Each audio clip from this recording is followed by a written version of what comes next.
ভারতের উত্তর পূর্বাঞ্চলীয় রাজ্য মণিপুরের দুটি গ্রামে গতকাল শুক্রবার সশস্ত্র হামলা হয়েছে, যেখানে বন্দুক ও বোমার ব্যবহার করে হামলা চালানো হয়। এই ঘটনার ফলে একজন গ্রামরক্ষী নিহত হয়েছেন এবং আরও দুজন আহত হয়েছেন, যা স্থানীয় জনগণের মধ্যে আতঙ্ক সৃষ্টি করেছে বলে জানিয়েছেন পুলিশ। পুলিশের এক জ্যেষ্ঠ কর্মকর্তা জানান, পূর্ব ইম্ফল জেলার সানাসাবি এবং থামনা পুকোপি এলাকায় এই হামলা হয়, যার ফলে নিরাপত্তা বাহিনী প্রতিরোধমূলক ব্যবস্থা গ্রহণ করে।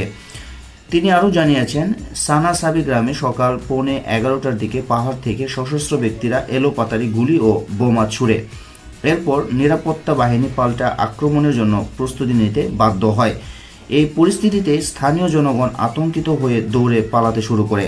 হামলাকারীরা বেলা 11:30টার দিকে থামনা পুকুপি গ্রামে পৌঁছে ভয়াবহতা বৃদ্ধি করে, ফলে সেখানকার বাসিন্দাদের মধ্যে ভয়ের পরিবেশ ছড়িয়ে পড়ে। গোলাগুলির মাঝে স্থানীয়রা নিরাপদ আশ্রয়ের জন্য ছুটোছুটি করতে দেখা যায়। সেন্ট্রাল রিজার্ভ পুলিশ ফোর্স সহ নিরাপত্তা বাহিনী কয়েকজন মহিলা, শিশু ও বৃদ্ধকে উদ্ধার করেছে।